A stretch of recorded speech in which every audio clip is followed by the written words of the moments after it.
Hi. Our crew found similar interests in our desire to help out-of-state students at large universities. We found that many out-of-state students feel discouraged when they lack friendships or other meaningful relationships due to the difficulty of introducing themselves to new people in an unfamiliar area. We want to help them feel more at ease and a sense of belonging.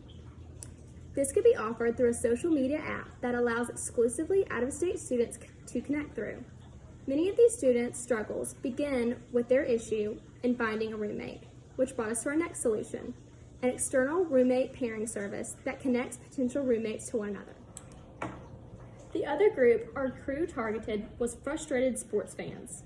These particular sports fans suffered frustration from the lack of like-minded fans for them to associate with and from lack of coverage due to factors such as geographic location and market size.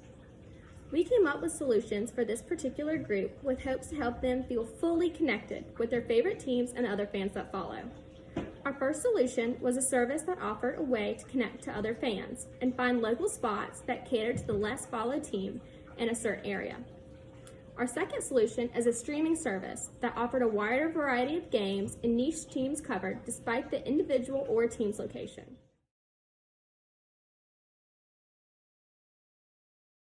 Next, I would like to discuss how an understanding of problems, negative emotions experienced, and triggers play in developing meaningful ideas and innovations. Through the course, we learned that finding good ideas does not necessarily have to come from our brains, it can come from our peers. Complaints. We conducted interviews to find what those complaints were to brainstorm ideas off their feedback. This is much more effective in developing ideas because the customer is finding the idea for you. With customers also investing emotions into creating the solution for you, which is where you as the entrepreneur can sell in the future. From this, we were able to see that entrepreneurship isn't necessarily invention but more of innovation to turn a problem the world has into a solution. This means that we are not necessarily reinventing the wheel but making a stronger solution based on the resources and knowledge we attain from our peers. Furthermore, I would like to expand upon what we learned from first-hand interactions and how these interviews help mold a better solution. At the beginning of the course, we were filtering ideas off the top of our heads. There was nothing challenging about coming up with an idea, however, we were unsure of market demand with this method. We saw that we were not able to execute as efficiently with our product because we were still quote-unquote testing the waters to see if our product would sell because we didn't consider that even if we had an issue, our customers may not want to pay to have this issue solved. To fix this issue, we conducted interviews and let the person being interviewed give us their problem, and from there we were able to brainstorm solutions. This method is more effective because often we're able to identify a common problem amongst the group and not just a singular need.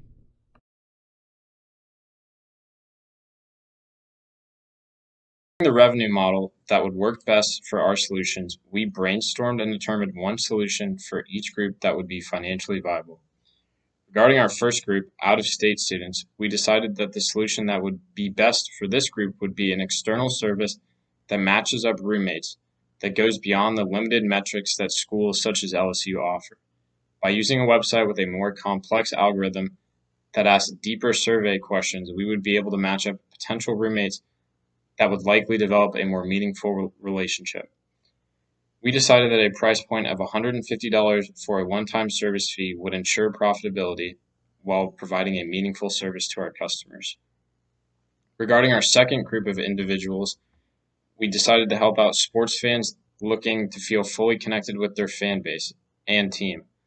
We elected that offering a streaming service that covers more niche sports than current sites, regardless of location, would be the best option. We decided that offering this service at a monthly rate of $12.99 would be both competitive in the marketplace and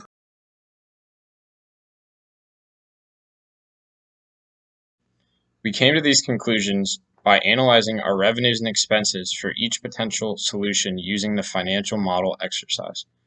Our first solution, which was a social media app designed to connect out-of-state students with other out-of-state students at a one-time purchase fee of $5, would not be profitable, with our expenses far exceeding our revenues, as shown here.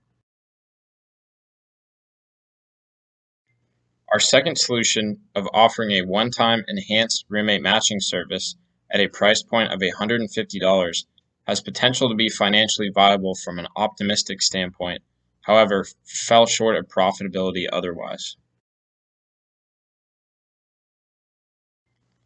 Our third solution of a streaming service website for niche sports fans to reach fans who may feel disconnected from their team or fan base also has potential to be financially viable from an optimistic outlook, and was much closer to being profitable from an average sales standpoint, falling just short of profitability.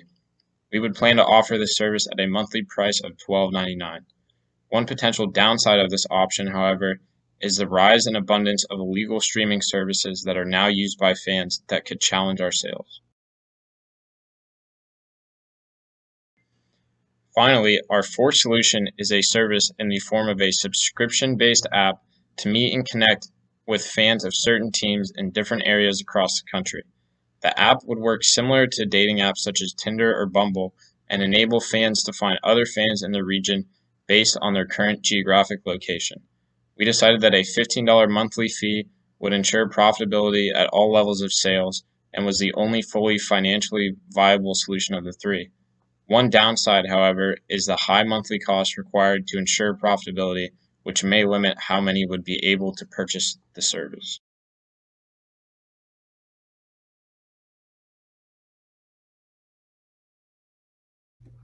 The role that our first-hand interaction with out-of-state students helped us improve our idea because we wanted to create something that all out-of-state students would be able to access and use. It would be a big help to be able to help a larger group of students as opposed to a smaller group of students. Also, in-state students would be able to use our service because it would help anyone, no matter if they are in-state or out-of-state, connect with others and expand their network. We originally went with a different idea for the sports group. The role that our first-hand interaction with sports fans had on improving our idea were as followed. Originally, we were trying to assist sports groups who were frustrated when their teams didn't perform well. However, we realized that fans don't really have a direct say in what players get picked for the team, whether they think they're a good fit or not.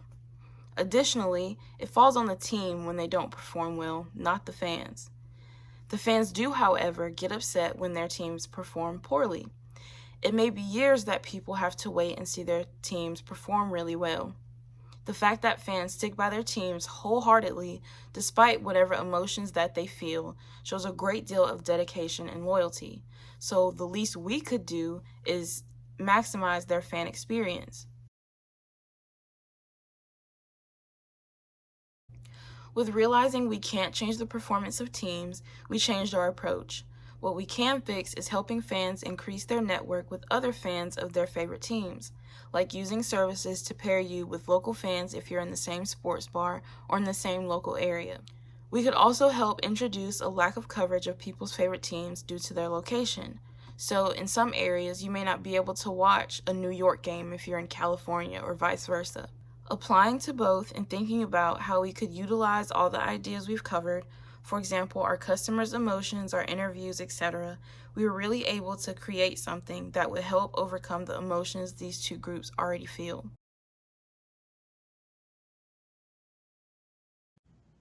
Take, for example, students of all ages, employees within a workplace, or really anyone seeking a connection or sense of belonging, and our solutions would apply to these groups as well.